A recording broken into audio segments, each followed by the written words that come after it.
When you buy a home here in the Nashville area, and I don't know about where you're from, but when you buy a home in the Nashville area, we do home inspections. Now, the home inspection is not done until after you have the home under contract. It's a little bit in the buyer's purview. It's a little bit in the buyer's time period now of almost I've got the safety of knowing that I can do every inspection I can think of doing that I want to do. Now, you, the buyer, have to pay for it.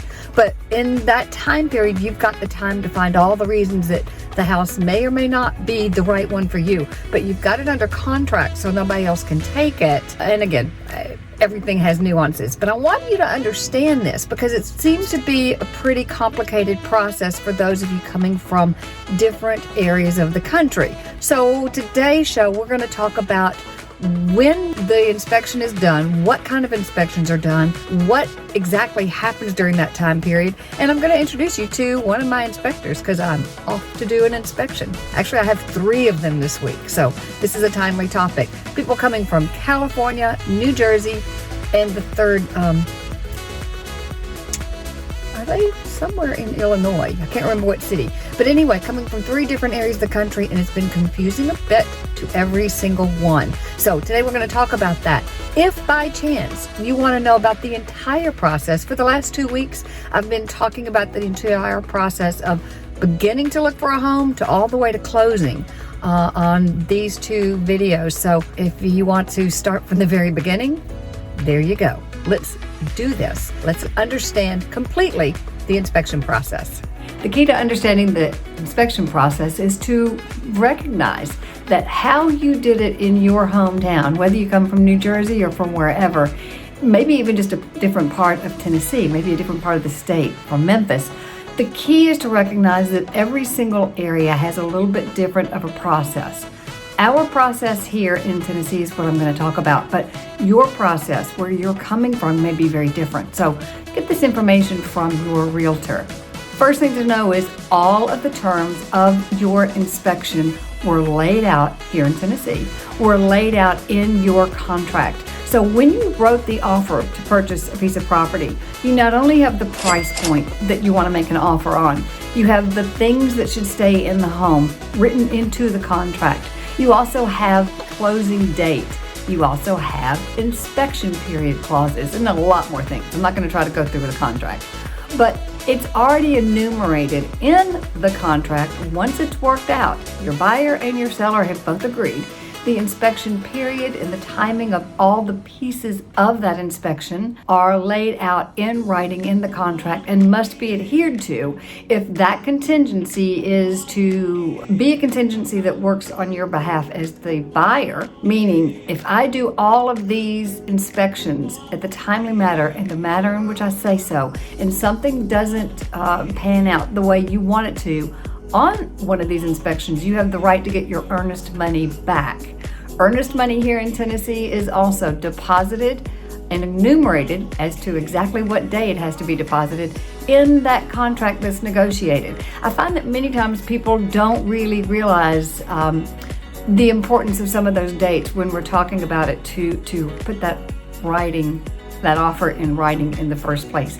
So when we ask these pesky questions like, what day can you close? What day do you want to be here to do your final walkthrough? All the things that are part of a contract, we're not being obnoxious. We're trying to put it in writing because what's in writing is the only thing that actually matters.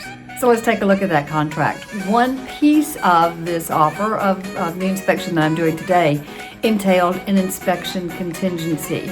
In that contract, here's the exact wording. I put it such that we have 5 business days from the date that our contract is bound, 5 business days to have an inspection performed. 5, only 5. So we got it under contract last Friday. We have until Friday of this week at 5 p.m. to actually physically do all of the inspections that we want to do. That's because it's in the contract. It also then further states that after that period, we have 2 days to do a resolution period, meaning we may write our list of repairs that we ask the seller to do. The seller may say, I'll do 1, 2, and 3 on your list, but we won't do number 4. We've got 2 days to go back and forth on that to come to a final agreement as to what repairs will be done, won't be done, and continue on to closing. Now, if we can't come to a resolution, then buyer can say, I'll walk away from this. The seller allows you to walk away from this, and all money is returned. Have a good day. So, see how this is so important to have everything in writing and meet those deadlines. That's something I'm really always working at. Keeping people update. What is the deadline? What do we have to work with? And how many inspections do we want to get? And with that in mind, how many do we want to get? It's usual and customary here in Nashville to do at least a home inspection where you call and contract with a home inspector who will come and look through all of the systems, the heating systems, the important parts about the house, and it basically is giving you an owner's manual of this house. The things to repair that are maybe hazards, the things to be on the lookout for that you'll need to be watching in the future, and cosmetic things.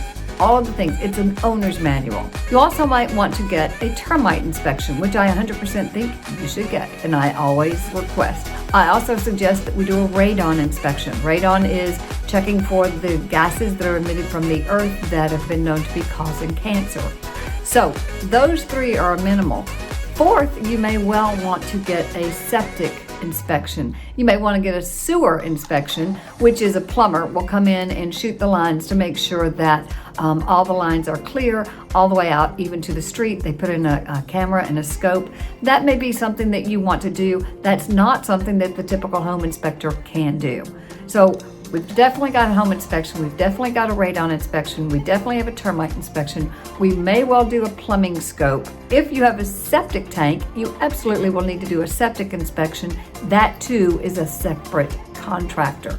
So as you can see, there's a lot to accomplish in a very short period of time, and each one of those is going to take a different contractor in all probability, and is going to take a expense of the buyer, but the seller gives you the time to do those. Now, something that may happen is during that home inspection, the water pressure may seem low, and we can't find a reason for the water pressure low in the house. At that point, you may want to release all the items on that inspection or extend that contract with a contract amendment to be able to extend the inspection period such that you can get a sewer scope line of the lines. These are things that are negotiated through the whole process. So you need a buyer and seller who will work with you. We need agents who will work with you to massage through the things that happen that are unforeseen when you go under contract.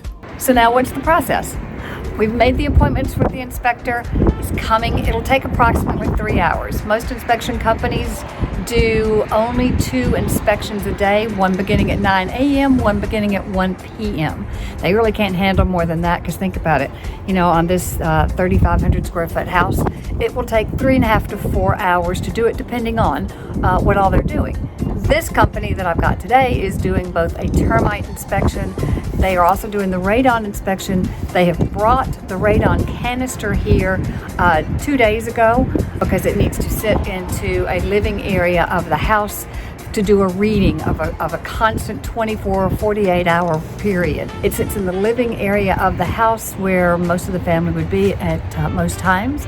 It runs during that whole period. Then they're going to pick up the canister, send it to the lab, which will do a reading to get an average readout of what the radon amount is, and above, I think it's right at 4% PICUs.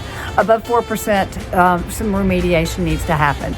Below that, it's considered safe. So it runs for a couple days. That canister will be picked up, sent off to the lab. This company that I'm using today also will perform the termite inspection. They are checking for the subterranean termites. I have heard that as much as 80% of all homes in this area, we just got termites. They live below ground, especially when we have a lot of crawl spaces, which is typically the type of home we have with a raised foundation. Subterranean termites like to live in the dirt, and they also like to get to wood. So with our humidity, that's something you definitely want to check for. I don't think it's a problem in many areas of the country, but here you want to do that. Termite letter. We will have the response to the termites, the termite situation, or lack of, hopefully, at the same time that we get the full home inspection back. You'll know that answers to that report very quickly. Now, typically, the realtor here in Middle Tennessee is going to suggest a couple different inspection companies, and hopefully they can be gotten at a time that meets your contract deadlines. It may not be, but we can usually find one. Got to get on it quickly. Make the phone call, set up the appointment. The inspection companies will send you their contract to show you the scope of their work. You sign back with a signature that you understand the scope of the work, and you will be paying for that.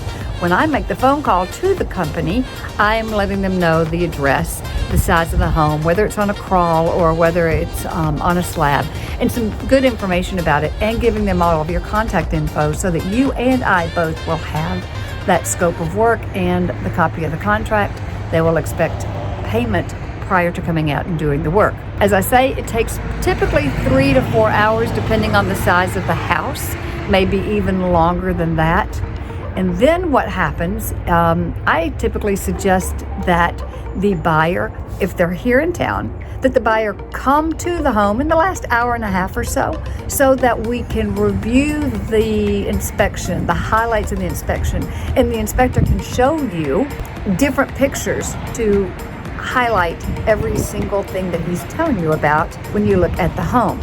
If by chance you can't get there, as the people today, my buyers are in a different state, we are picking up the phone and calling and talking to them and going through each piece of some areas that he saw as a problem, and just to review, to show them the scope of the work that he has done. The full report with all of the pictures will be sent to them tonight, and tomorrow I will have the report, they will have the report with all the pictures, with all the findings, and we will put together a inspection proposal saying, we've only found a couple of these items, here they are. I will send the pictures and the exact item that we would like to have prepared on an inspection proposal. Send that to the selling agent, and the selling agent will go through that with their seller. They may accept it, say, yep, we'll do it all, and we'll put that on an amendment.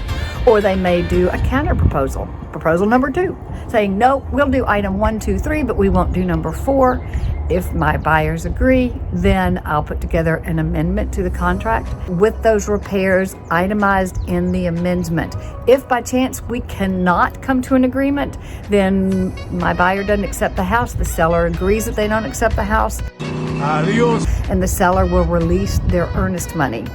If we come to an agreement on the repairs to be made, those are all put on an amendment. That becomes a piece of the contract, and we're finished with the inspection part of this. So then what happens is the day prior to closing, or maybe the day of closing, we'll do a final walkthrough. That final walkthrough is still a piece of this inspection in my mind. Everybody doesn't see it that way.